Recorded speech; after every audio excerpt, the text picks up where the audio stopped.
Assalamualaikum warahmatullahi wabarakatuh.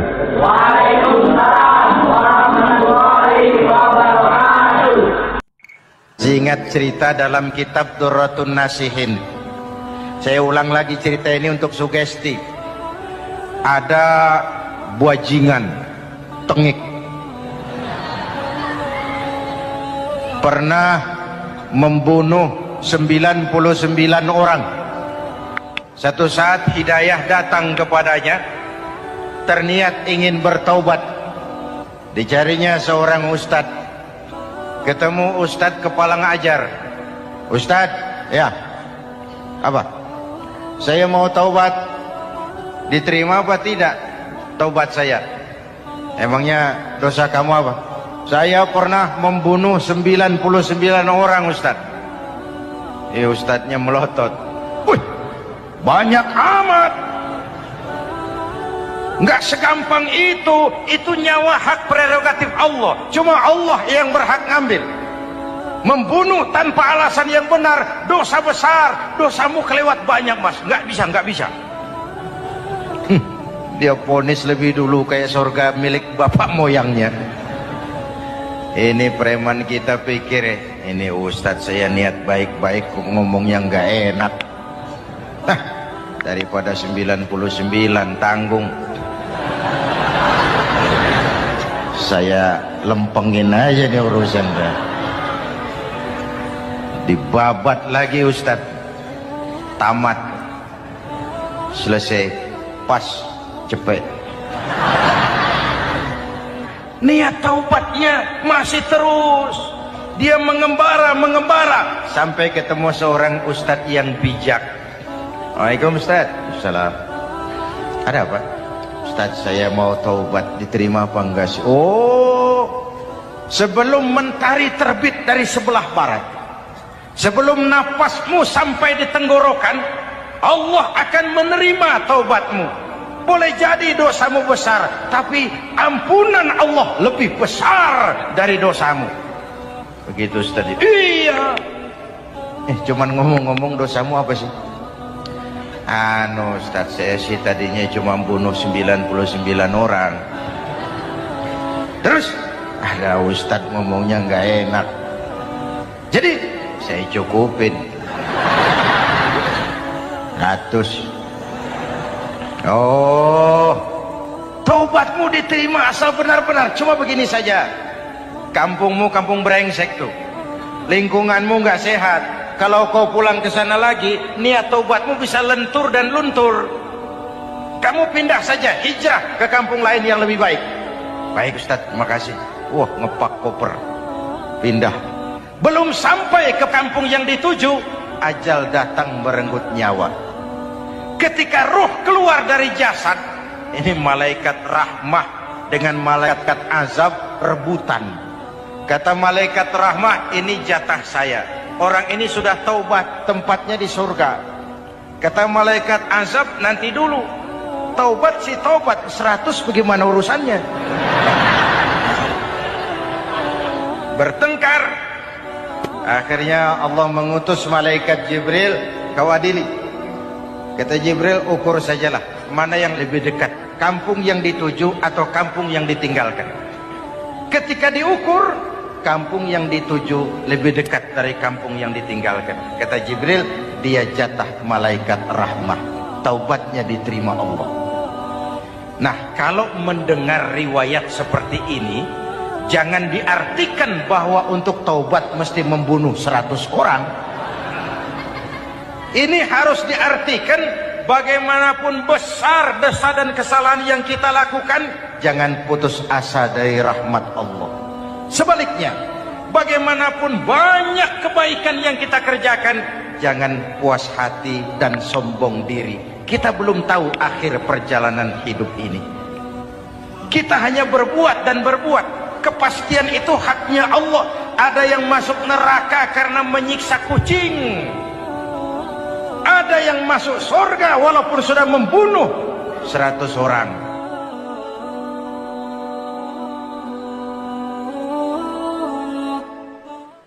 Belum pernah Allah menciptakan makhluk seindah manusia, sesempurna manusia. Belum pernah. Itu di Ragunan makhluk Allah puluhan ribu. Bandingin nama kita, bagus mana?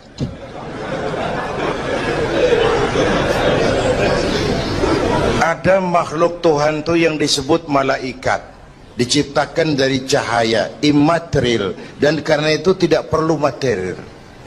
Malaikat diberikan akal tapi tidak diberikan nafsu. Kalau malaikat selalu benar, nggak istimewa. Kalau malaikat nggak pernah salah, wajar. Nggak ada yang bikin mereka salah. Material nggak perlu, seksual nggak perlu, sama duit budek, sama perempuan kagak open. Malaikat.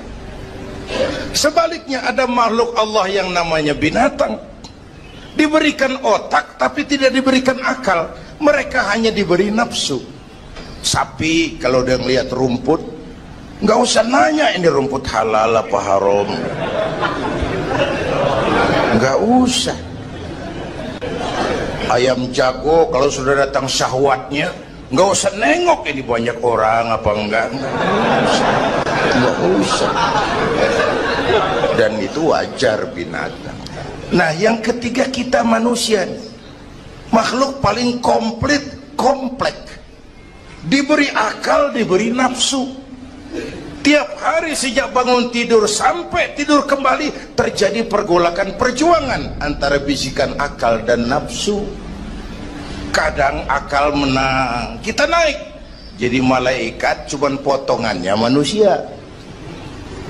Kadang nafsu menang, kita turun lebih kayak binatang, bahkan lebih rendah daripada binatang, lebih buas daripada binatang. Buas-buasnya sapi, makanannya cuma rumput. Manusia kalau sudah buas itu aspal, kabel telepon, minumnya solar.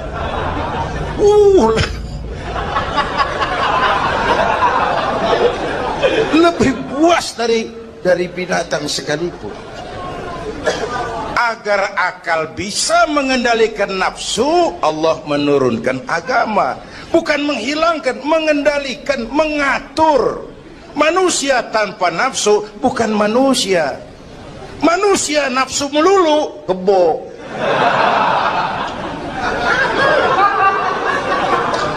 Islam nih, agama nih nggak ngilangin nafsu, ngatur supaya sesuatu pada tempatnya.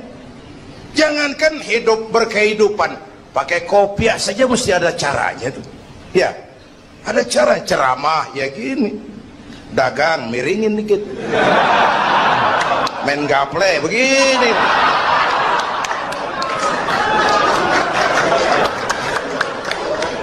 Mau pakai kopiah aja ada cara aja tuh. Mengendalikan nafsu itu ditempatkan pada tempatnya, bukan menghilangkan nafsu. Laki-laki perlu perempuan, perempuan perlu laki-laki, itu nafsu. Islam ngatur lewat pintu yang disebut nikah. Maka dalam Islam jangankan orang biasa, kiainya boleh kawin. Bener, saya kalau kiai nggak boleh kawin saya pilih mundur. Berat rontok rambut.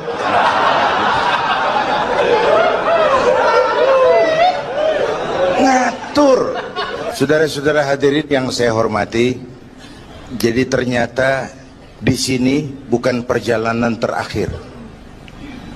Bahkan ini harus jadi titik awal ke depan, menata hari esok yang lebih pasti dan lebih baik.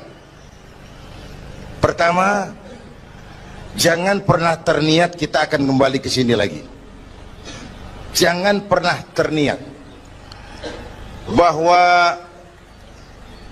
kita optimis, itu harus.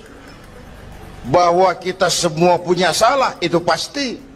Nih, saya nih, Zainuddin nih, kalau mengharap masuk surga pakai amal yang saya kerjakan sendiri, roman-romannya tipis harapan.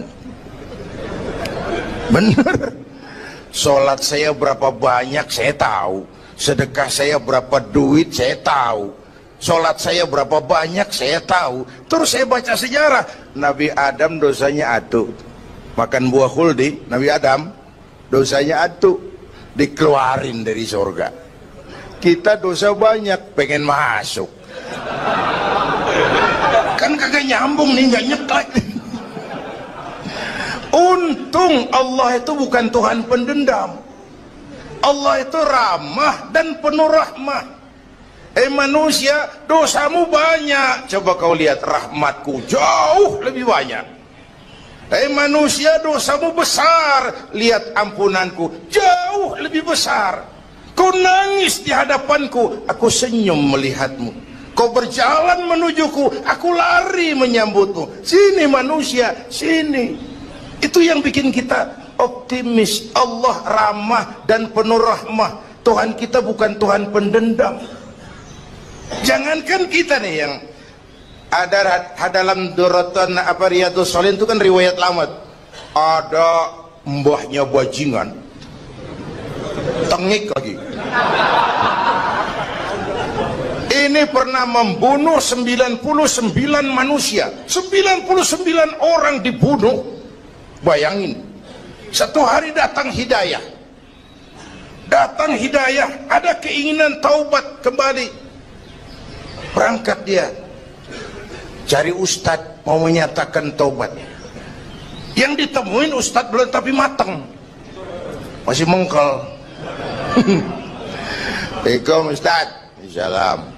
Kenapa? Ustadz, saya mau nanya. Apa? Saya mau taubat, bisa nggak sih? Emang dosa ente apa? Saya pernah bunuh 99 orang, Ustadz. Oh, ente kelewatan amat. 99 mau gedean itu, susah taubatnya. Susah. Enak aja, 99 dibunuh. Kurang ajar ente. Oh, niat namanya bajingan digituin, naik darahnya. Sialan nih Ustadz nih. Orang mau taubat kok ngomongnya nggak enak. Gue pikir daripada 99 dengan gue lempengin nih. Akhlakul karimah itu kriterianya itu langsung dari Allah. Jadi bukan manusia yang menentukan sesuatu itu baik, benar, salah. Itu hak prerogatif Allah. Nah, akhlak ini lebih lengkap, lebih sempurna daripada daripada adat misalnya. Anak muda yang lewat di depan orang tua membungkukkan badan, itu dianggap sudah cukup beradat, tapi belum tentu berakhlak. Niatnya apa dia bungkukin badan? Ngelihat kaki-kaki udah bongkok. Tergantung niatnya itu. Secara adat dia sudah beradat, tapi belum tentu berakhlak, bergantung motivasinya. Oleh sebab itu dalam Islam akhlak itu 3. Pertama, akhlak kepada Tuhan. Ini yang terpenting dan ini pondasi. Akhlak kepada Tuhan itu intinya 2. Jangan menyekutukannya dengan sesuatu pun, jangan menyembah kecuali hanya kepadanya. Itu berakhlak apa tidak kita kepada Tuhan, kelihatan dari 2 ini. Jangan menyekutukannya dengan sesuatu, jangan menyembah kecuali hanya kepadanya. Itu sumber nilai akhlak. Jangan menyekutukan Tuhan dengan terang-terangan atau remeng-remeng.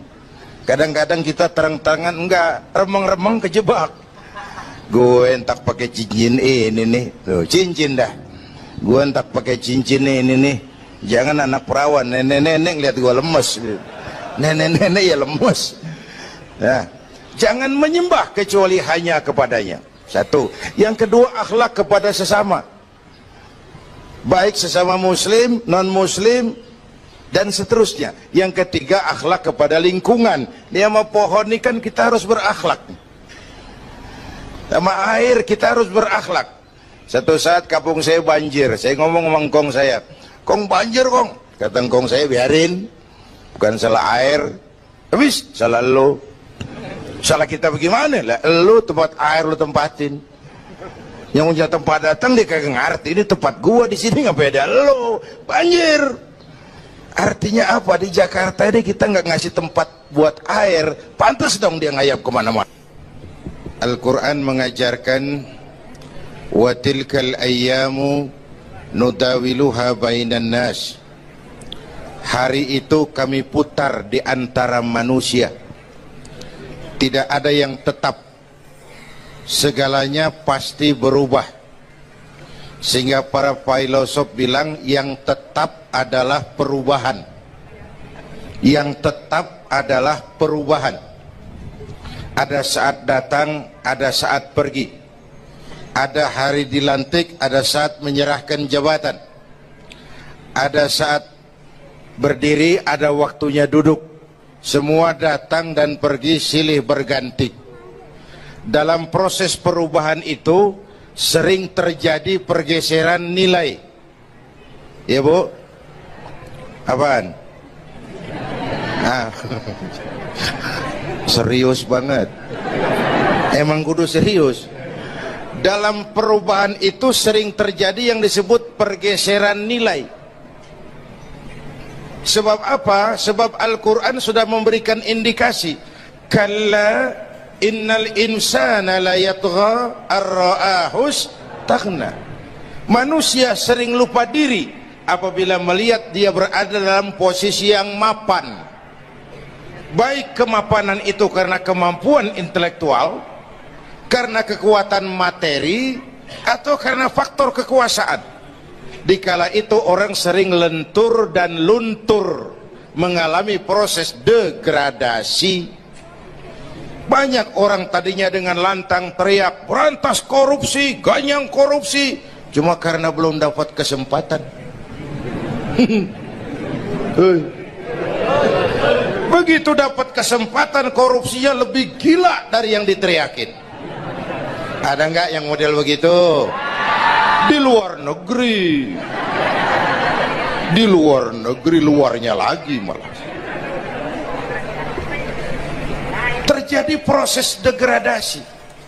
Makanya saya sih ngarepin ini menteri-menteri kabinet baru kayak kemarin dilantik, DPR baru, saya ngarepin waktu dilantik tuh baca doanya nawaitu sauma godin. Niat puasa dulu deh. Ini negara lagi kurang tapi bagus, ekonomi masih gonjang ganjing, rakyat masih Senin Kemis. Nawaitu sauma godin dulu deh. Nunda dulu, nunda tempe boleh abis maghrib. Nunda entaran. Tahu boleh abis maghrib. Menteri mau naik mobil mewah boleh, ntar kalau ekonomi udah mendingan, rakyat napasnya udah pada lega. Nawaitu saum, ini malah dilantik malah Allahumma lakasumtu. Doa buka puasa yang dibaca habis rakus semua jadi.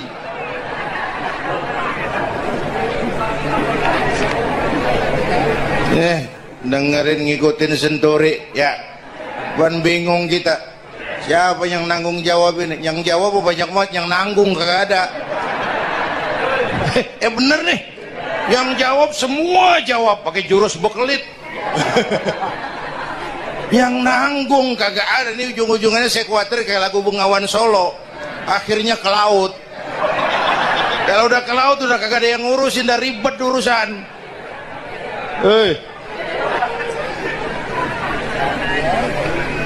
Kita ini sekarang banyak yang merasa pinter tapi tidak pinter merasa. Akibat era informasi kita banyak tahu tapi nggak tahu banyak. Coba dong, siapa aja ngomong apa aja diomongin, begitu dia dalemin gue juga katanya. Banyak tahu tapi nggak tahu banyak. Merasa pinter tapi nggak pinter merasa. Orang tuh kalau merasa pinter yang timbul keangkuhan, tapi kalau pinter merasa yang timbul kebijakan. Ayolah, nah itu sama godin sebentar kok, nunggu maghrib deh. Kalau ekonomi udah beres, rakyat hidupnya udah rada mapan, itu menteri mau pakai mobil mbahnya mewah, masa bodo amat. Ya, dong menteri-menteri di Inggris harga mobil dinasnya 200 jutaan, padahal Inggris yang bikin Rolls Royce, Inggris bikin mobil Bentley, Inggris bikin mobil Aston Martin. Aston Martin itu merek parfum apa mobil pakai? Hah? Merek parfum apa mobil? Merek mobil bang. Itu Aston Martin yang dipakai James Bond itu. Oh iya iya, punya pakai? Gue juga katanya.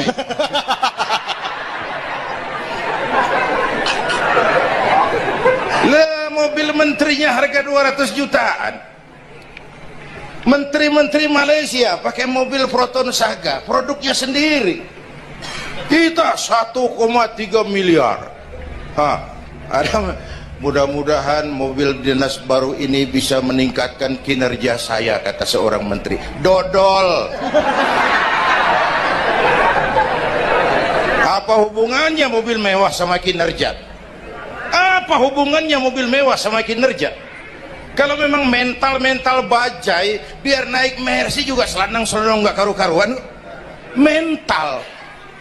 Dan ini saya mau bicara, kita perlu stabilitas temperatur batin atas terjadinya perubahan yang membawa pergeseran nilai. Kita harus kayak ikan di laut. Ibu tahu ikan di laut? Tahu? Itu katanya ikan di laut udah Kristen semua. Sebab yang paling gedenya paus.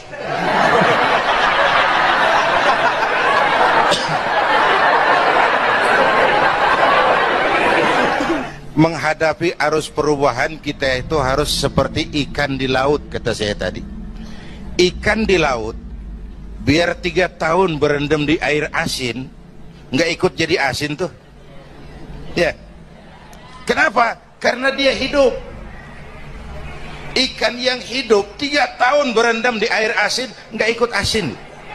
Tapi begitu dia mati, ikan mati mah bagaimana keadaan? Digaremin asin, diasemin asin. Ikan mati. Orang yang jauh dari agama, jiwanya mati. Kalau jiwanya mati, gampang diasem garemin lingkungan. Dekat sama ustadz, kalem kayak ustadz. Dekat sama tukang mabok, teler aja lagi. Gue sih bagaimana yang nyamper aja gue mah. Gampang diasem garemin lingkungan. Tapi orang yang jiwanya hidup, silakan buka tempat pelacuran di samping rumah saya, pantang saya ikut. Silakan buka tempat judi di depan rumah saya, nggak bakalan saya ikut. Silakan buka minuman keras di belakang rumah saya, nggak bakalan saya ikut. Jiwanya hidup. Dan jiwa akan hidup kalau agama hidup di hati kita. Kita tidak bisa menghindari perubahan. Kita tidak bisa menghindari arus persaingan. Sekarang ini jangankan dagang, jadi kiai juga kalau nggak sanggup bersaing. Ini bahasa kasar tapi jujur. Curhat. Karena sekarang orang hidup di zaman banyak pilihan. Pergeseran nilai pas. Alif bawah alif depan u a e u mim da semata dalapan talam depan lu mata lu. Berasa. Nah, begitu masuk listrik, rumah pada terang, terjadi pergeseran nilai. Apa yang kita lihat? Televisi main gede-gedean. Ya, ya. Ngaku lu, ngaku. Suara Al-Quran sepi. Jangankan yang baca Barzanji, yang apal sifat 20, yang baca Quran pun sepi. Ini pergeseran nilai. Dulu sosial kontrol tajam, Pak. Orang peduli sama lingkungan. Dulu, sekarang lu gue. Ya. Ya. Dulu kalau ada anak gadis hamil di luar nikah, aib, malu selebar kampung. Sekarang makanan hari-hari. Benar-benar nih. Ibu-ibu lebih menghargai selingkuh daripada poligami. Ayo ngaku, ngaku. Yang bapaknya senyumnya lebar banget nih Pak. Yang bapak. Terjadi pergeseran nilai. Nah, kita ingin pergeseran nilai itu yang positif, bukan yang negatif. Nah, supaya bisa kita harus punya filter. Ini kan abad entertain, Pak. Orang pandai membangun pencitraan sekarang ini. Karena rakyat kita, umat kita ini kan sekarang kayak daun kering, Pak. Gampang dikumpulin, susah diikat. Berisik, gampang dibakar. Cepat heran, gampang kagum. Masyarakat mall. Nih ibu-ibu nih, coba asal ada mall baru, rame-rame aja berangkat. Belah sono buka, rame-rame aja ke sono. Kagak belanja. Numpang heran doang. Ke sono heran, kemari kagum. Ini dimanfaatkan oleh ahli entertain, pandai membungkus, membangun opini, membangun pencitraan. Maka kita harus punya filter. Menghadapi arus perubahan harus punya stabilitas temperatur batin.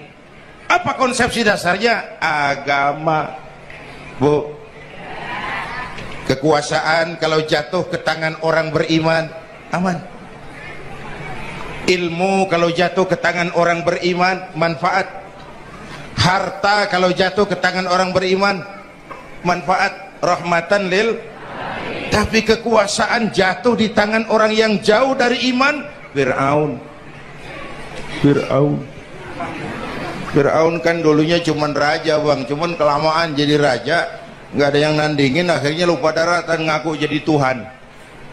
Ana rabbukumul a'la, aku Tuhanmu yang paling tinggi katanya. Dihadapi oleh Musa. Dulu mah adu sihir, sekarang pan adu konsep. Itu cuman beda versi aja. Dulu adu sihir, sekarang adu visi dan misi. Polanya sama. Begitu orang tuh dikenal dari visi dan misinya. Akhirnya Fir'aun mengangkat diri jadi Tuhan, ditenggelamkan di Laut Merah. Begitu udah cengap-cengap napas sampai tenggorokan, baru amantu bi Rabbi Musa wa Harun. Aduh, kalau begini saya juga percaya sama Tuhannya Musa. Udah mau mati, walaikal maut, gemes banget, dikedukin lumpur, dijubulin, mampus loh. Kemarin kemana, udah gini hari baru beriman.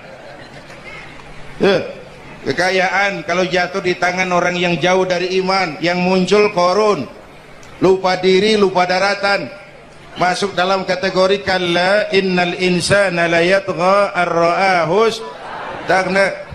Maka dalam pada itu kita bersyukur Majelis Ulama memberikan fatwa yang berkenaan dengan perubahan-perubahan yang terjadi di tengah-tengah kita, supaya kita ini punya pagar, supaya kita punya benteng ada yang kita pegang. Dan yang memberikan fatwa juga Majelis Ulama, bukan seorang tuh, majelis, lalu terdiri dari berbagai macam proses pertimbangan. Nggak sembari ngelamun di bawah pohon jambu tuh nyusun fatwa tuh. Saya perlu sampaikan ini sebab orang kan harus hati-hati.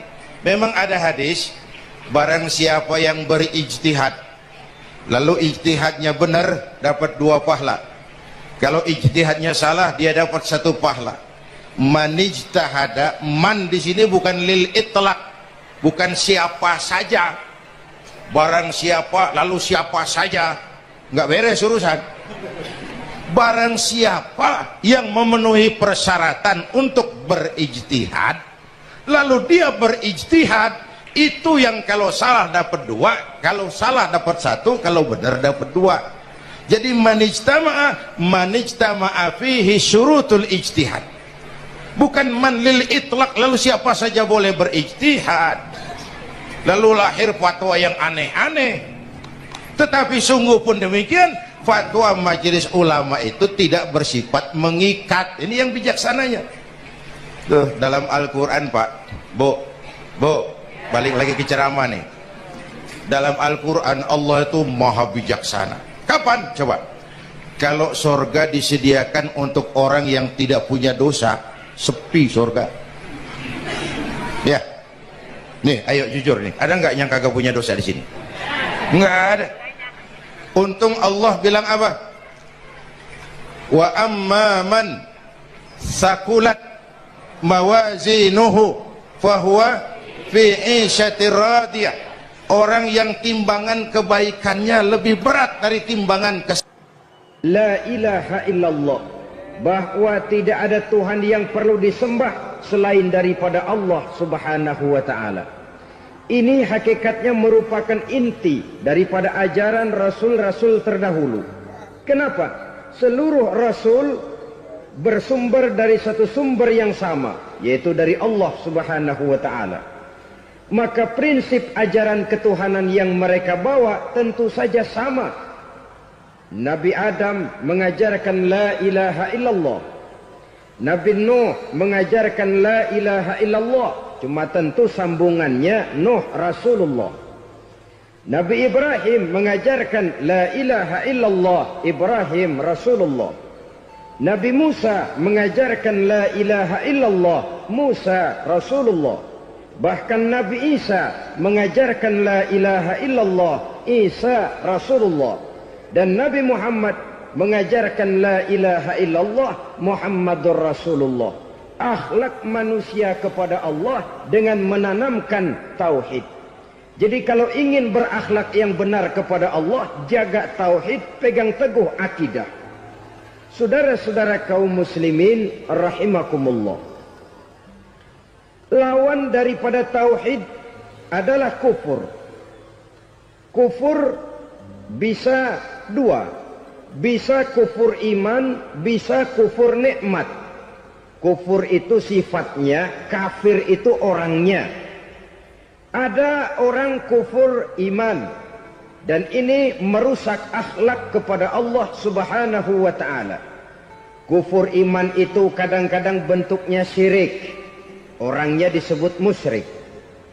Kufur iman itu kadang-kadang bentuknya nifaq, orangnya disebut munafik. Kufur iman itu kadang-kadang bentuknya riddah, orangnya disebut murtad. Ini merupakan jenis daripada kufur-kufur iman dan tergelincirnya manusia daripada akhlak kepada Allah Subhanahu wa ta'ala. Benar, di zaman sekarang kita tidak menyembah berhala.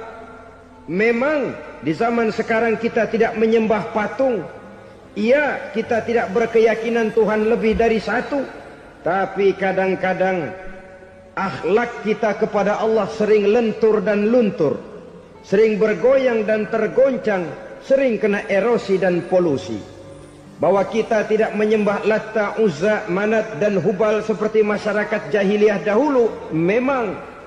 Tapi Latta zaman sekarang, Uzza zaman sekarang, Manat dan Hubal di zaman sekarang, berhala-berhala di abad kita sekarang ini kadang-kadang bernama harta, kadang-kadang bernama wanita, kadang-kadang bernama tahta, mungkin juga bernama Toyota.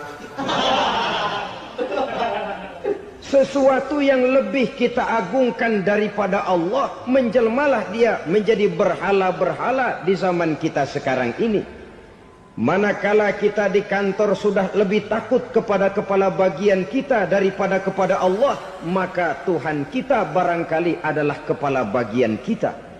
Manakala kita sudah lebih takut kepada manusia daripada kepada Allah, bergeserlah akhlak kita kepada Allah, mengagungkan manusia dan menomorduakan Allah. Maka di zaman sekarang akhlak kita kepada Allah sering kena erosi, sering kena polusi. Mungkin karena sulitnya lapangan kerja, tingginya tensi ekonomi, persaingan hidup yang makin tajam, sulitnya mencari lapangan kerja, orang kadang-kadang nekat, sedikit pertimbangan, picik pandangan, mudah melakukan potong kompas, sehingga terjadilah perbuatan-perbuatan yang memelencengkan akhlak kita kepada Allah Subhanahu wa ta'ala. Kadang-kadang terjebak mempercayai selain daripada Allah.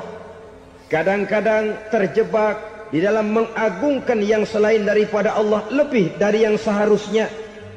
Terkenalah akhlak kita kepada Allah jaringan-jaringan erosi dan polusi. Kufur sebagai lawanan daripada tauhid merupakan sifat daripada orang yang tidak berakhlak kepada Allah. Bentuknya pertama bisa syirik. Syirik itu artinya meyakini ada Tuhan lain selain daripada Allah. Itu yang namanya syirik. Jadi percaya Tuhan ada, cuman Tuhannya kelebihan. Itu yang disebut syirik, dan itu merupakan cerminan dari akhlak yang rusak kepada Allah Subhanahu wa ta'ala. Berkeyakinan Tuhan lebih dari satu, berkeyakinan bahwa Tuhan itu beranak atau diperanakkan, atau mengagungkan sesuatu sama dengan Allah, atau menjadikan yang selain Allah sebagai tujuan akhir daripada perjalanan kehidupan ini, maka itu sudah terjebak kita dalam musyrik. Dan syirik satu dosa yang tidak berampun. Bahasa kasarnya, yang namanya syirik itu jenis bapak moyangnya dosa.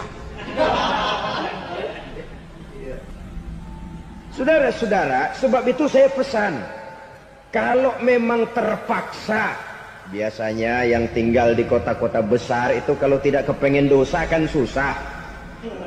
Kalau terpaksa harus bikin dosa, cari yang kecil-kecil saja, yang kira-kira taubatnya gampang. Umpamanya pulang sholat Jumat nukar sendal, umpama, yaitu jelas dosa. Tapi dosa yang taubatnya agak mudah. Jangan sampai terjebak ke dalam syirik, menyekutukan Allah. Kalau sudah menyekutukan Allah, Allah dimadu, murka benar Allah kepada kita. Innallaha la yaghfiru ayyushraka bih wa yaghfiru ma duna dzalika liman yasha. Allah tidak akan memberi ampun kepada orang yang menyekutukannya dengan sesuatu, tapi Allah mau mengampunkan dosa yang selain itu bagi orang yang dikehendakinya. Jadi orang-orang yang sudah terjebak syirik, menyekutukan Allah, meyakini ada Tuhan lain selain daripada Allah, meyakini Tuhan beranak atau diperanakkan, bagaimanapun baiknya mereka di dunia, bagaimanapun sosial jiwanya, bagaimanapun pemurah tangannya memberikan santunan dan pertolongan kepada orang lain, kalau sudah syirik, seluruh nilai kebaikannya akan tidak ada gunanya lagi. Karena tidak ada tempat nilai kebaikan itu bergantung. Sedangkan kita berbuat baik agar diterima oleh Allah. Kalau Allahnya marah kepada kita, siapa yang akan menerima nilai kebaikan itu sendiri? Ini bentuk yang pertama. Yang nyata-nyata menyembah berhala, syirik. Yang nyata-nyata beriktikad Tuhan lebih dari satu, syirik. Atau yang tersamar. Yang tersamar itu yang sering jadi penyakit kita. Saya sejak ada perkutut ini di rumah, perkutut. Saudara-saudara, yang merusak akhlak kepada Allah, yang merusak tauhid setelah syirik, bisa juga berbentuk nifak. Nifak itu sifatnya, orang yang punya sifat nifak disebut munafik. Asal katanya dari nafakun. Nafakun itu satu lubang yang punya dua muka, seperti goa, ada tempat masuk, ada tempat keluar. Maka munafik orang yang punya dua muka. Kalau bahasa kita, pandai bermain minyak di atas air. Manis jika berhadapan, balik belakang lain bicara. Sehingga apa yang dinamakan nifak, kata Imam Ali Al-Jurjani dalam kitab ta'rifatnya, izharul imanu bil lisan wa kitmanul kufri bil qalbi. Menyatakan, menampakkan iman dengan lidahnya, tapi menyembunyikan kekafiran dalam hatinya. Dengan kata lain, lidahnya mah iman, hatinya mah kafir. Padahal hati itu yang dilihat, padahal hati itu yang dinilai. Kenapa lidahnya mengaku iman? Ya mungkin karena kepepet, mungkin karena kepentingan, mungkin karena ingin mencari kelemahan orang, lalu dia pura-pura beriman. Tapi sesungguhnya hatinya kufur. Ini merupakan penyakit munafik. Dan terus terang, menghadapi orang munafik jauh lebih berat daripada menghadapi orang kafir. Kenapa? Munafik ini kan musuh dalam selimut. Mau dibilang musuh nyata-nyata, apalagi di zaman Rasul ya, ketika periode Madinah, berat sekali menghadapi orang munafik. Mau dibilang kafir, kalau ketemu assalamualaikumnya medok juga. Mau dibilang mukmin, di belakang ngegerundel, nyari-nyari penyakit, nyari-nyari lantaran, mencari-cari gara-gara. Kalau kafir jelas kafirnya, kalau musyrik jelas musyriknya. Tapi munafik, di depan kita dia mengaku beriman, di belakang kita dia caci maki kita. Maka demikian rupa watak orang munafik, Allah benci betul. Sampai dalam Quran orang munafik itu divonis innal munafiqin fid darkil asfal minan nar. Orang-orang munafik di dasar jurang neraka yang paling bawah, keraknya neraka. Saudara-saudara kaum muslimin rahimakumullah, sebab munafik sangat berbahaya, membahayakan umat, membahayakan agama. Di depan kita mereka ngaku pura-pura beriman, kalau pidato luar biasa, memuji agama setinggi langit, menampakkan seolah-olah dia orang yang dekat dengan agama. Saudara-saudara, agama penting, agama mutlak. Tapi yang ngomong begitu agamanya apa? Remeng-remeng. Cuma sekedar lipstick, cuma sekedar dekorasi, cuma sekedar kamuflase, buat ngibuli orang lain. Dia mengaku beragama, mengatakan agama mutlak, menganggap agama penting, seolah-olah memperhatikan benar tentang tatanan kehidupan beragama, tapi sebenarnya di hatinya tidak lebih berkecamuk penyakit-penyakit kufur. Maka sifat munafik ini termasuk menodai tauhid, artinya merusak akhlak kita kepada Allah Subhanahu wa ta'ala. Sifat yang ketiga yang juga merusak akhlak kita kepada Allah dinamakan riddah. Riddah itu sifatnya, orang yang punya sifat riddah disebut murtad. Murtad keluar dari Islam. Keluar dari Islam tentu tadinya di dalam Islam.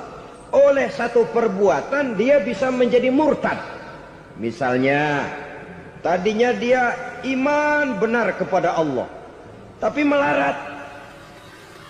Kadang-kadang sehari masak, 3 hari libur. Akhirnya oleh kesulitan ekonomi dia tidak kuat. Ada yang menawarkan kebaikan, dibawain supermi, dibawain obat-obatan, diberikan beras. Goyah imannya. Keluar dia dari Islam, ikut agama orang yang memberikan pertolongan kepadanya, memilih kesenangan sebentar dengan mengorbankan kebahagiaan yang kekal. Maka orang semacam itu riddah sifatnya, murtad orangnya, keluar dari Islam. Dan yang menyebabkan kita murtad bukan cuma orang nyata-nyata memproklamirkan diri keluar dari Islam tapi lalu mengikuti agama orang lain. Bukan cuma itu, mengakui ada Rasul lagi sesudah Nabi Muhammad bisa menyebabkan kita murtad. Mengingkari nikmat Allah bisa menyebabkan kita murtad. Meyakini semua agama benar bisa menyebabkan orang menjadi murtad. Meragukan kesempurnaan dan kelengkapan Al-Quran bisa menyebabkan orang jadi murtad. Mengingkari sunnah bisa menyebabkan orang menjadi murtad. Banyak hal-hal yang bisa mendatangkan penyakit riddah dan membuat pelakunya menjadi murtad. Dan ini menodai akhlak kita kepada Allah Subhanahu wa ta'ala. Itu tadi kufur iman, saudara-saudara. Nyata-nyata mengingkari Allah, baik dalam bentuk syirik, nifak, ataupun riddah. Kufur yang kedua dinamakan kufur nikmat. Apa itu kufur nikmat? Sitru nikmatil mun'im au ya'malu fi mukhalafatil mun'im. Menutup-nutup nikmat Allah, atau melakukan perbuatan yang menentang, bertentangan dengan kehendak yang memberikan nikmat. Jadi kufur nikmat pertama, nutup-nutupin Tuhan. Tuhan jalingin. Duit lu banyak amat, dari mana? Gua kerja. Lalu kerjanya nomor 1. Orang yang berakhlak kepada Allah, dia akan menjawab, kamu uangnya kok banyak, dari mana? Rizki dari Allah. Caranya, saya kerja. Kerja itu cara, rizki itu dari Allah datangnya. Bukankah di zaman sekarang kita sering terpleset? Ini merupakan cerminan dari rapuhnya akhlak kita kepada Allah Subhanahu wa ta'ala. Karena usaha saya memang, karena saya peras keringat banting tulang, tentu.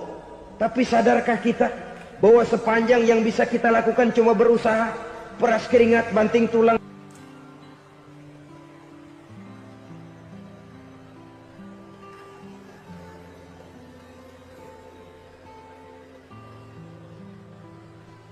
Soal rizki, soal jodoh, soal maut. Kitakah yang mengatur? Kitakah yang menentukan? Subhanallah. Manusia sungguh tidak berdaya menghadapi 3 hal paling pokok ini. Rezeki, kita cuma bekerja. Kitakah yang menentukan? Tidak. Kita berusaha saja rezeki belum pasti dapat. Apalagi kalau kita tidak berusaha. Jangan terjebak dalam fatalisme. Belum perang udah nyerah. Emang dasar rezeki datangnya dari Tuhan, gak usah kerja, dan ntar juga kalau dia datang. Dari mana datangnya? Kerja saja belum tentu dapat rezeki, apalagi kalau tidak kerja. Yang jelas usaha perlu kepastian, itu urusan Allah. Ini akhlak kepada Allah Subhanahu wa ta'ala. Jodoh juga begitu. Kita berusaha, kita berupaya, Allah menghendaki lain jadinya. Maut juga begitu. Siapa sih yang pengen ngadepi maut? Siapa sih yang pengen mati? Siapa sih yang pengen ketemu malaikat Israel? Tidak seorang pun kalau ditanya. Kecuali mereka yang putus asa ya. Kalau otaknya masih normal, mau mati, mesti belakangan dulu udah dikit. Tapi yang satu itu saudara, kalau dia sudah datang, tenaga mana yang bisa menolak? Kalau dia sudah berkunjung, kekuatan mana yang bisa menghindar? Kalau dia sudah ingin bertemu, kemana kita bisa melarikan diri? Manusia sepanjang yang dia lakukan hanya berusaha, tapi kepastian, ketentuan dari Allah Subhanahu wa ta'ala. Orang yang kufur nikmat, nutupin Allah. Dia merasa rezekinya adalah mutlak peras keringatnya. Seolah-olah Allah nggak punya peranan apa-apa di situ. Oh, ini kan saya bisa rumah begini karena saya kerja keras. Oh, ini mobil saya begini saya kerja keras. Peras keringat, banting tulang, keras.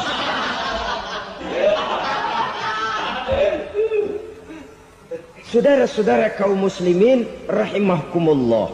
Jadi menutupi Allah. Akibatnya nanti kalau dia berhasil, Allah ketutupan. Kalau dia gagal, orang lain dicaci maki, dicari kambing hitam. Yang kambing hitam kan mahal. Karena orang sering cari-cari kambing hitam. Jarang orang mau jujur kalau bertemu kesulitan lalu mencari sebab pada dirinya sendiri. Yang paling enak ya nyalain orang. Lo begitu. Orang lain yang paling enak kita salahin. Au ya'malu fi mukhalafatil mun'im, atau dia melakukan sesuatu yang tidak sesuai dengan kehendak yang memberikannya nikmat. Diberikan kita tangan, mulut sih nggak berhenti. Terima kasih Tuhan, alhamdulillah saya dikasih tangan. Cuma nih tangan enteng mat nabokin orang mulu. Itu sudah mukhalafatul mun'im, bertentangan dengan kehendak yang memberikan nikmat. Diberikan harta, mulutnya mah basah. Terima kasih Tuhan, alhamdulillah dikasih harta.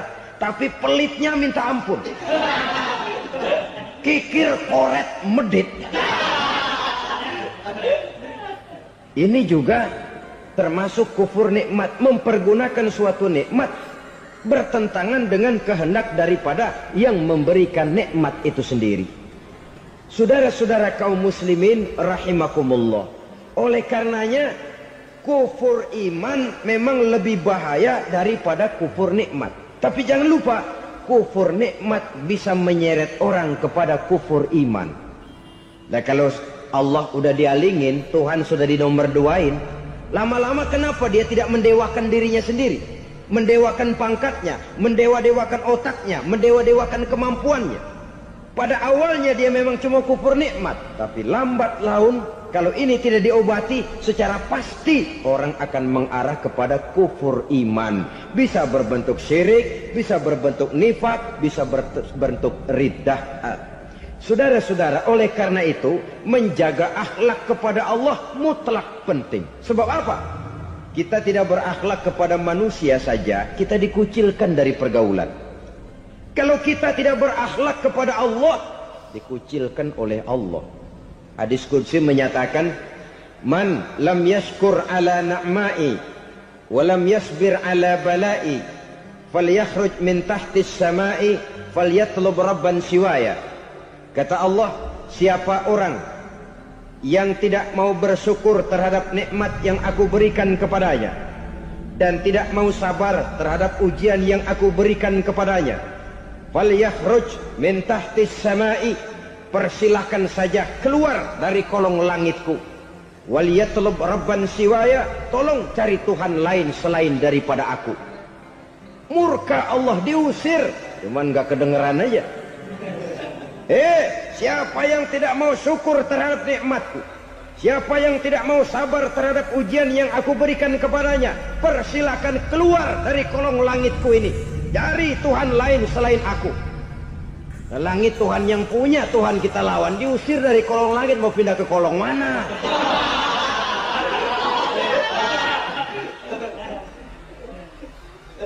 Jadi jangan merasa kufur nikmat kan enteng. Iya, kelihatannya begitu, tidak sebahaya kufur iman. Tapi kufur nikmat ini merupakan anak tangga yang kalau kita sudah mulai naik, kita akan naik terus sampai kepada tingkat di mana kita mengalami kufur iman. Kalau sudah ke sana, maka akhlak kita kepada Allah terkenalah erosi, terkena polusi, hancur akhlak kepada Allah, dan itulah sumber kesengsaraan abadi. Kalau cuma kita tidak berakhlak kepada manusia, barangkali resikonya cuma kehidupan di dunia ini.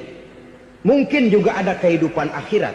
Tapi kalau sudah tidak berakhlak kepada Allah, dunia akhirat kita rugi dan celaka. Maka pada kesempatan ini saya mengajak, marilah jaga baik-baik akhlak kita kepada Allah. Satu kali kita bertauhid, sampai mati kita bertauhid. Satu kali la ilaha illallah, jangan tergelincir lagi kita keluar daripada kalimat itu. Satu kali kita bertuhankan Allah, jangan bertuhan yang lain selain daripada Allah. Jangan sekutukan Allah, jangan samakan Allah dengan sesuatu, jangan mengangkat yang lain sama agungnya dengan Allah. Sebab dengan demikian kita seolah-olah sudah mengotori akhlak kita kepada Allah Subhanahu wa ta'ala. Saudara hadirin yang saya hormati, jadi oleh karenanya akhlak kita kepada Allah merupakan basis daripada kehidupan beragama. Kalau itu sudah mulai rapuh, mulai terkena erosi dan polusi, mulai rusak, dikhawatirkan nanti nilai ibadah kita kepada Allah juga akan turut ambruk karenanya. Saudara-saudara kaum muslimin rahimakumullah, tugas yang kedua, memperbaiki akhlak manusia kepada sesama manusia. Kita tahu Islam sesuai dengan namanya adalah agama damai. Maka akhlak manusia kepada sesama manusia menempati porsi yang penting dalam kehidupan beragama.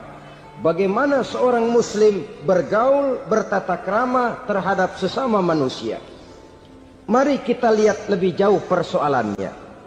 Untuk memudahkan pembicaraan dari kacamata agama, kita kelompokkan saja manusia itu dalam dua.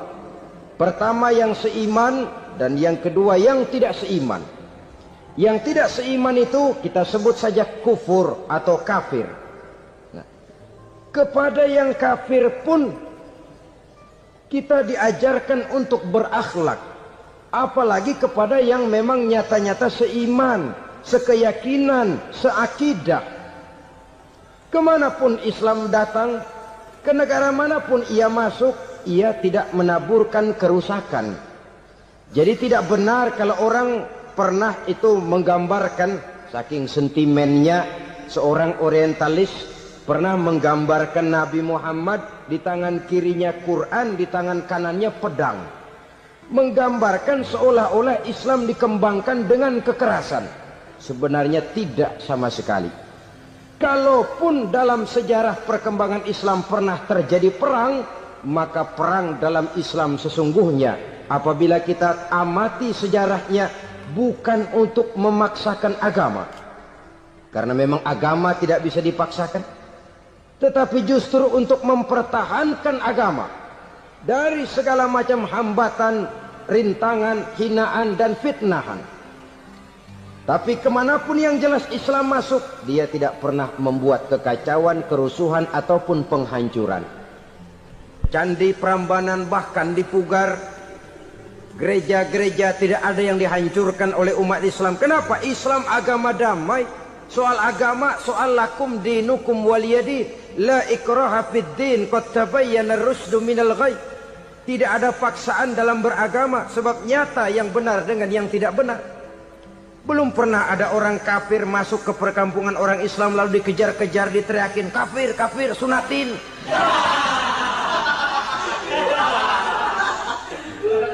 Belum pernah. Kenapa? Islam menghormati orang lain agama. Nah, yang kafir ini macam-macam, saudara. Ada kafir harbi. Nah, ini kafir kerok. Ini kafir yang nyata-nyata memproklamirkan permusuhan kepada umat Islam. Nyata-nyata mengganggu ketenangan umat Islam. Kafir yang seperti ini yang boleh diperangi.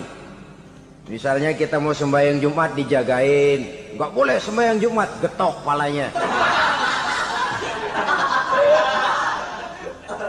Kafir harbi artinya tantangan perang datang dari mereka, bukan kita yang mulai, mereka yang buka front. Prinsipnya umat Islam tidak boleh mencari-cari musuh, tapi pun tidak boleh lari kalau ketemu musuh. Musuh jangan dicari, ketemu jangan lari. Karena itu kesan seolah-olah umat Islam ini teroris, umat Islam ini destroyer, umat Islam ini sering menimbulkan keonaran, kerusakan. Sungguh satu fitnahan yang sangat keji. Umat Islam adalah umat yang cinta damai. Islam di masa perkembangannya masuki Eropa melalui Selat Gibraltar, Jabal Tariq, memasuki Spanyol. Islam tidak pernah meruntuhkan gereja.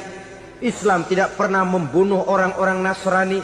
Bahkan Islam mewariskan peradaban dan kebudayaan yang begitu tinggi nilainya di bidang ilmu pengetahuan.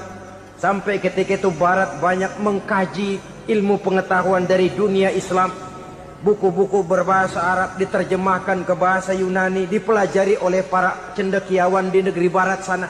Mereka mengambil manfaat yang banyak dari masuknya Islam ke Eropa. Sementara gereja tetap berdiri dengan megahnya. Kuil-kuil tempat peribadatan tidak satupun yang diusik-usik. Kenapa? Islam agama yang cinta damai.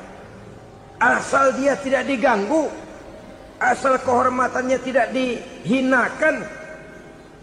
Jadi kafir harbi, kafir yang nyata-nyata nantang perang, ngajak berkelahi.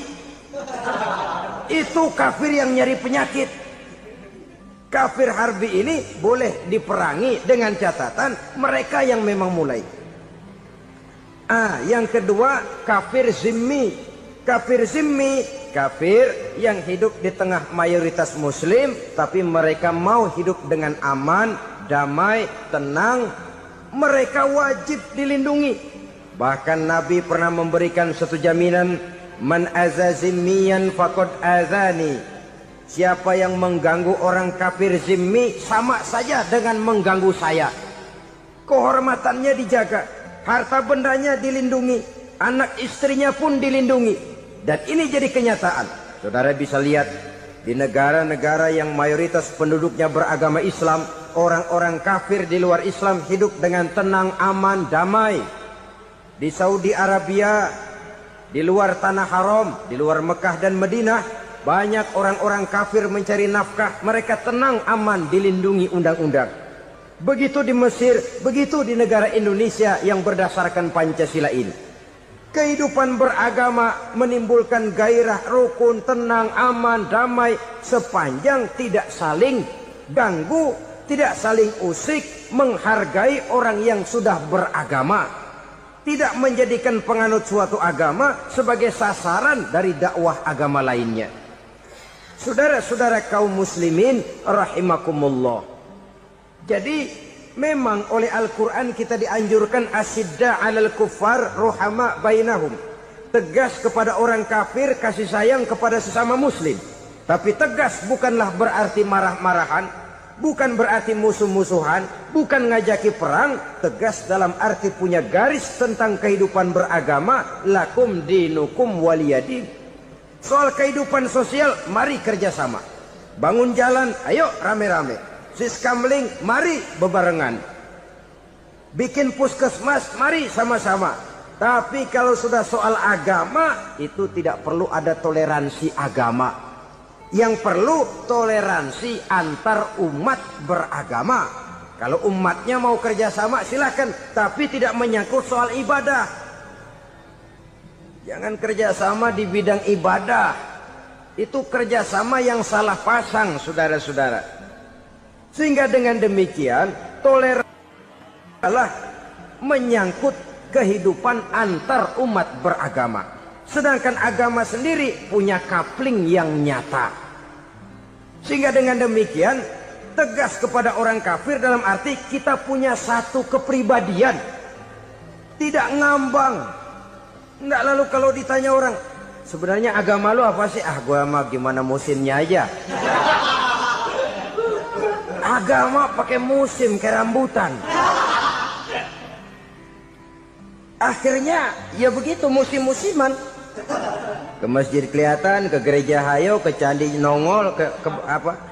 Bingung malaikat bagaimana nyatetnya nih bocah ini. Di mana aja ada. Kita punya satu kepribadian. Saya Muslim dan garis saya ini, lakum dinukum waliyadin. Bagi Tuhan persilakan agama Tuhan, bagi kami agama kami. Kami hormati Tuhan, Tuhan hormat kepada kami. Tapi soal agama, couplingnya jelas. Kerjasama, mari urusan muamalah, bidang sosial. Yuk kita sistemling sama-sama dengan orang lain agama. Mari jaga kerukunan, kesatuan, persatuan, kekompakan. Perbaiki jalan yang rusak, mari sama-sama. Mendandani jembatan yang runtuh, mari sama-sama. Tapi sembahyang, couplingnya lain-lain. Sebab Nabi juga dulu pernah ditawarkan begitu loh sama kafir jahiliyah dulu, Quraisy itu. Sudah Muhammad, sekarang begini saja, kita join aja daripada marah-marahan. Hari ini saya oke, menyembah Tuhanmu Allah. Besok gantian kamu menyembah Tuhan kita, Latta, Uzza, Manat dan Hubal. Turun, qul ya ayyuhal kafirun la a'budu ma ta'budun. Soal ibadah couplingnya jelas, tidak boleh dicampur adukkan. Sebab kalau tidak, kita akan mulai kehilangan identitas diri. Dan disitulah krisis kehidupan keyakinan beragama dimulai. Dari krisis identitas. Hujan gede kan mulainya gerimis dulu. Di mana-mana ya gerimis dulu. Gerimis makin lama makin gede. Kita akan mulai dengan kehilangan identitas diri. Dari sana nanti kita malu mengakui keislaman kita. Kalau orang Islam malu mengakui keislamannya, ini kan ironi, menyedihkan. Ngakui Islamnya saja malu. Menonjolkan keislamannya malu. Tidak ada rasa bangga beragama. Padahal ini modal dasar. Hanyalah dengan rasa bangga beragama kita lalu konsekuen. Bangga yang tidak konsekuen, wah pokoknya kan gua kan Islam, agama yang paling benar. Tapi hidupnya sendiri jauh dari tuntunan Islam. Itu bangga yang tidak beralasan. Bangga yang tidak perlu dibanggakan sebenarnya. Kebanggaan yang membuat kita konsekuen dan dekat dengan kehidupan beragama. Jadi dengan demikian saudara-saudara, kepada non-muslim kita juga harus berakhlak. Bukankah ini sudah dicontohkan oleh Rasul? Bagaimana beliau disambiti orang di Taif, yang menyambiti malah didoakan. Bagaimana Suraqah mau membunuh beliau, malah Suraqah didoakan. Bagaimana Abu Jahal dan Abu Lahab saking mangkalnya. Ini Abu Jahal pernah gali lubang di kamarnya sendiri, di depan tempat tidurnya. Setelah dia gali lubang, ditutupin pakai keraras korma. Lalu dia tarik selimut, belagak meriang. Dia pesan pesuruhnya, bilangin Muhammad encangnya meriang. Pamannya sakit, minta ditengokin. Nabi dengan segala husnuzonnya berangkat nengokin. Abu Jahal dari balik selimut ngintip. Ah, itu dia Muhammad, itu dia tuh. Dia tuh, masuk Dani, masuk. Mulai di jalan, seneng Abu Jahal. Ah, terus dah. Begitu ke pelosok, masuk ke lubang, gue pendem terus lalu. Memang niatnya mau mencelakakan Nabi. Sudah tinggal beberapa langkah lagi Nabi akan berjalan ke arah lubang itu. Malaikat Jibril ngasih tahu, Muhammad, Abu Jahal pamanmu cuma pura-pura sakit. Di depan tempat tidur itu ada lubang sudah dia gali untuk menjerumuskan kamu. Sudah, balik pulang. Balik badan Nabi. Sudah hampir mau melangkah, kakinya malah muter pulang. Abu Jahal yang ngelihat Nabi sudah hampir jatuh nggak jadi, balik pulang. Lupa kalau lagi sakit. Udah Muhammad buruan sini. Ke pintu dia kejar. Dia lupa sama lubang yang dia gali. Begitu dia kejar, dia yang kepelosok masuk ke dalamnya. Sejak saat itu ada pepatah, man hafara hufratan waqa'a fiha. Siapa yang suka nggali lubang, dia sendiri bakal terpelosok ke dalamnya. Jatuh dia ke lubang yang dia gali. Padahal ya paling banter 2 atau 3 meter paling dalam. Dari dalam lubang itu dia teriak-teriak, Muhammad, tolongin, pamanmu kecebur. Kasih tahu Muhammad, kasih tahu, datang lagi lah pesuruhnya. Muhammad, pamanmu Abu Jahal kecebur, minta tolong diangkatin. Sudah diulur tambang, habis sambung lagi, nggak bisa sampai. Masa iya, cuma kamu yang bisa nolong. Apa yang dilakukan Nabi? Balik mau nolongin. Akhlak. Kita kalau ada orang gali lubang buat nyeburin kita, dia sendiri yang kecebur. Gorok gua kagak lemin loh.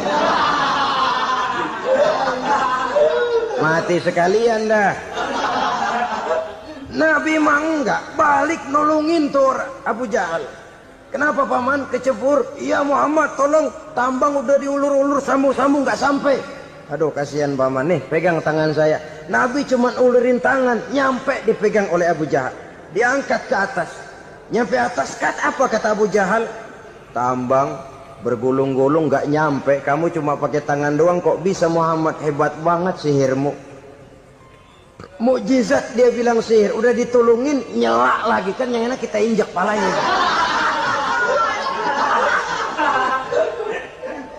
Orang dulu bilang wah katanya nolongin anjing kejepit. Udah selesai ditolongin malah yang nolong digigit. Saudara hadirin yang saya hormati, kepada orang-orang kafir kita harus berakhlak, menghormati mereka, tidak memaksakan satu keyakinan dalam batas-batas yang ditolerir oleh agama, yaitu pada masalah-masalah sosial dan muamalah. Itu kepada non-muslim, apalagi kepada sesama muslim. Baik akhlak kepada orang tua, akhlak kepada guru, akhlak kepada jiran atau tetangga, itu semua termasuk dalam akhlak kepada sesama manusia. Akhlak kita kepada orang tua, kadang-kadang kita orang timur ini ketularan orang barat. Engkongnya dianggap CS. Salaman main kedet aja, halo kong. Engkongnya bahalo dibengong. Saudara-saudara kaum muslimin rahimakumullah, akhlak yang tua kepada yang muda, akhlak yang muda kepada yang tua, kepada jiran dan tetangga, kepada sanak famili dan handai tolan, pendeknya kepada sesama muslim. Tetangga ada haknya, ada hak tetangga yang kalau kita berakhlak itu harus dipenuhi. Contoh kecil, kalau saya beli radio, itu saya dong boleh berpikir, ini radio saya beli pakai uang saya setel di rumah saya, sekeras-kerasnya ada apa sama orang lain? Radio gua, yang beli gua pakai duit gua, gue setel di rumah gue, ada urusan apa sama orang lain? Itu kalau menurut saya. Tapi tetangga sebelah saya kan bisa juga ngomong begitu. Mata gue, yang ngantuk gue tidur di rumah gue, kenapa suara radio lu masuk kemari? Ketika itulah lalu kebebasan saya nyetel radio dibatasi oleh kebebasan tetangga saya yang mau tidur. Ini sudah akhlak namanya. Umpamanya lagi ada Nabi ajarkan, iza tobakhta maraqatan fa'akthir ma'aha wa ta'ahad jiranaka. Kalau kamu masak sayur, banyakin kuahnya, bagiin tetangga kamu. Bukan bagiannya itu yang jadi soal, tapi akhlak kepada tetangga. Udah tahu tetangganya kelaparan, diseksa, goreng ikan asin, se-RW baunya ngayap, kembang kempis orang nungguin. Saudara hadirin ma'asyiral muslimin rahimakumullah, Jadi dengan demikian, kalau sudah kembali kepada orang-orang yang nilai imannya sama dengan kita, apapun organisasinya, apapun baju yang mereka pakai, kaos yang mereka pakai, jaket yang mereka pakai, kalau sudah seakidah, seiman, jaga akhlak kita. Pendapat boleh berbeda, kaos boleh tidak sama, jaket boleh beraneka warna, bendera boleh beragam-ragam, tapi ukhuwah Islamiyah ini utamakan. Adalah lebih baik mencari persamaan dalam kehidupan dan bukan memperbesar perbedaan.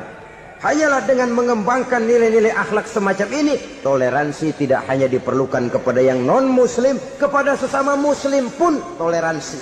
Artinya apa? Jangan memponis amalan orang lain. Yang usoli, yang tidak usoli, berjalanlah menurut keyakinannya masing-masing. Jangan lalu memponis, itu namanya nggak toleransi. Kamu nggak pakai usoli ya? Enggak. Brengsek.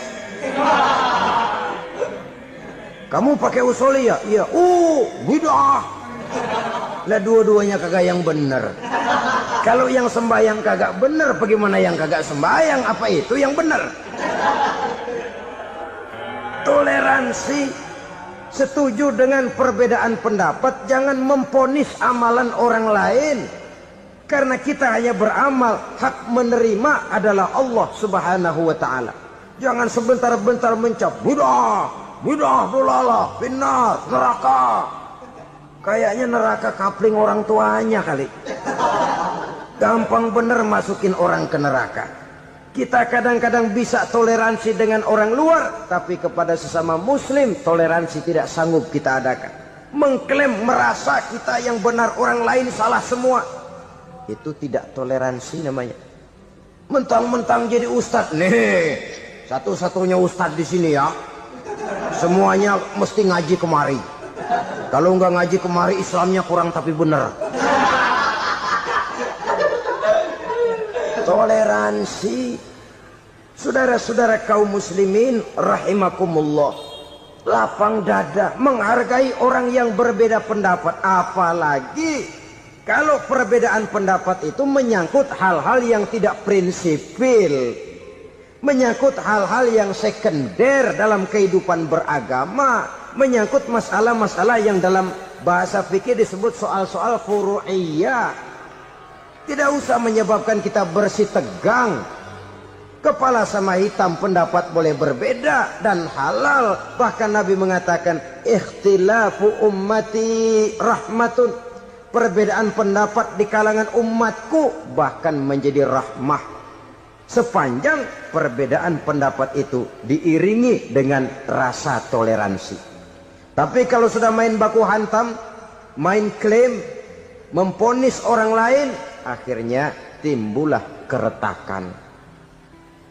Jangan heran kadang-kadang satu masjid dua kelir. Ya soal kelir boleh kelar-kelir, boleh kelar-kelir, tapi kalau harus terlalu mencolok menyebabkan timbulnya keretakan, saya kira yang akan turun bukan lagi rahmah tapi bala.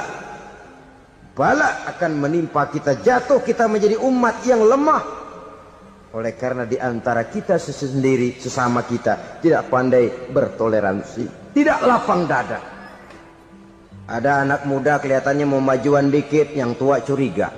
Nih, kalau dia maju pasaran gua bangkrut dong nih.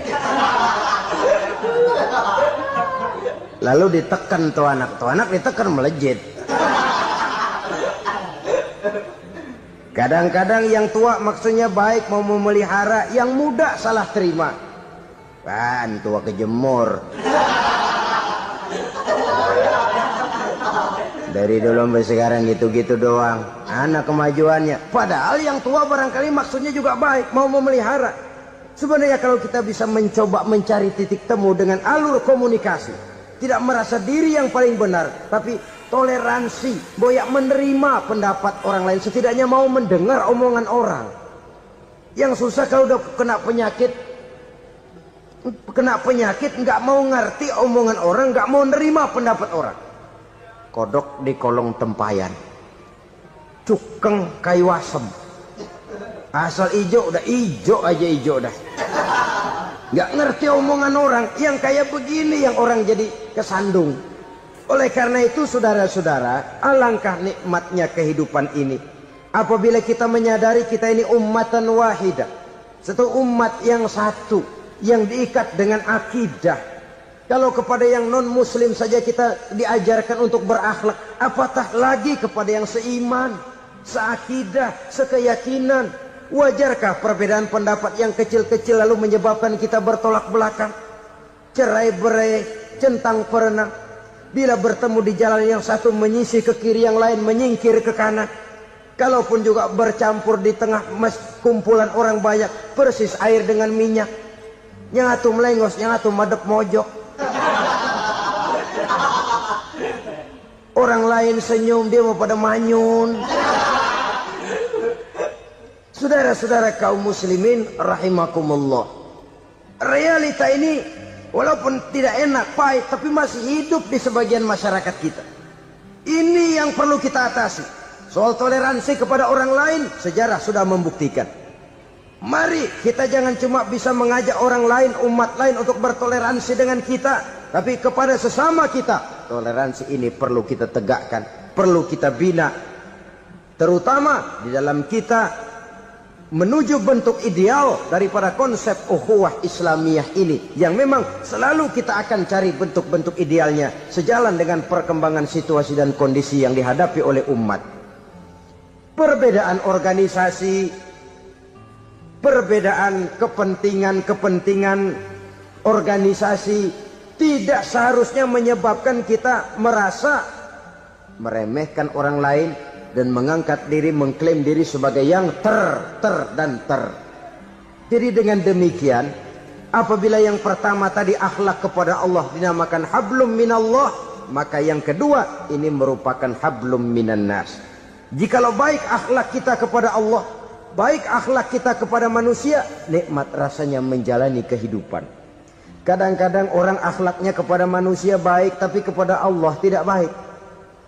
Hormat sama yang tua, menyayangi yang muda, sama tetangga rukun, tapi sama Tuhan nggak mau sujud. Ini baik kepada manusia, tapi tidak berakhlak kepada Allah. Atau sebaliknya, sujudnya sama Allah mah tekun, bener, khusyuk, bahasanya juga fasih, luar biasa. Tapi sama manusia sombong, takabur, ujub, merasanya dia doang yang paling benar.